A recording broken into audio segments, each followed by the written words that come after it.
Hello बच्चों, let's read this question. The question is which of the following statements is false. चार statements हैं, हमें बताना है कौन सा फॉल्स है। ठीक है, अब समझते हैं।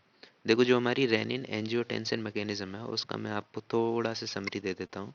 जब भी ये जो बॉडी में glomerular blood flow, blood pressure या फिर ग्लोमेरुलर फिल्ट्रेशन रेट ये कम होते हैं, तो जो जेजी सेल्स होती हैं, जक्स्टा ग्लोमेरुलर सेल्स, वो एक्टिवेट हो जाती हैं और रेनिन रिलीज करती हैं। रेनिन क्या करता है, जो एंजियोटेंसिनोजन होता है ब्लड में, उसे कन्वर्ट करता है एंजियोटेंसिन 1 में, और एंजियोटेंसिन 1 जो होता है वो कन्वर्ट हो जाता है एंजियोटेंसिन 2 में। अब हमें जो ध्यान रखना है वो एंजियोटेंसिन 2 के बारे में ध्यान रखना है इस क्वेश्चन के हिसाब से। एंजियोटेंसिन 2 की क्या क्या प्रॉपर्टी होती हैं? सबसे पहला तो ये बहुत ही अच्छा वैसो कंस्ट्रिक्टर है।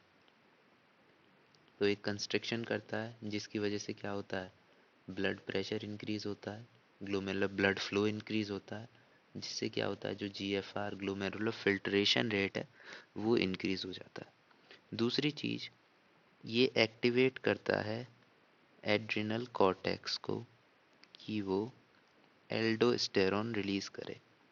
एल्डोस्टेरॉन क्या है, मेन मिनरलोकॉर्टिकॉइड है, मतलब जो मिनरल का बैलेंस है हमारी बॉडी में वो मेंटेन करता है।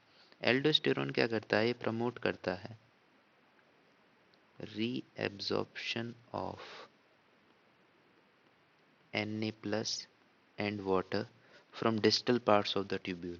Distal parts क्या क्या हैं, DCT और CT, डिस्टल कन्वोल्यूटेड ट्यूब्यूल और कलेक्टिंग ट्यूब्यूल, जिनकी वजह से क्या होता है, जो हमारा बीपी होता है वो इंक्रीज हो जाता है, और जिससे जो हमारा ग्लोमेरुलर फिल्ट्रेशन रेट है वो इंक्रीज हो जाएगा। ठीक है, अब देखो, ये देखो तो जो पूरी रेनिन एंजियोटेंसिन मैकेनिज्म है ये किसके लिए, ये बीपी इन या फिर जो जीएफआर है इसको इंक्रीज करने के लिए। और एक और होती है जिसमें इन्वॉल्व होता है हाइपोथैलेमस और ऑस्मोरिसेप्टर्स, वो भी यही काम करती है डिट्टो। बीपी या फिर जो जीएफआर है इसको इंक्रीज करती है। तो वैसे डिक्रीज करने के लिए भी तो कोई मैकेनिज्म होनी चाहिए। ठीक है, अब वो समझते हैं। जब हमारा जो ब्लड फ्लो होता है, जो ऑरिकल होते हैं हार्ट में उनमें बढ़ जाता है, तो वहाँ से एक फैक्टर रिलीज होता है, एएनएफ फैक्टर, एट्रियल नेट्री यूरेटिक फैक्टर। ये क्या करता है, ये बहुत ही अच्छा वैसोडाइलेटर है। ये क्या करता है, ये डायलेशन ऑफ ब्लड वेसल्स कर देता है, जिससे क्या होगा, अगर डायलेट हो गए तो कॉमन सेंस की बात है, ब्लड प्रेशर डिक्रीज हो जाएगा। मतलब कि जो जीएफआर बढ़ गया था वो नॉर्मल होके डिक्रीज होके नॉर्मल पे आ जाएगा। ठीक है, तो ये भी कह सकते हो, ये जो एएनएफ मैकेनिज्म होती है ये चेक की तरह एक्ट करती है रेनिन एंजियोटेंसिन मैकेनिज्म पे।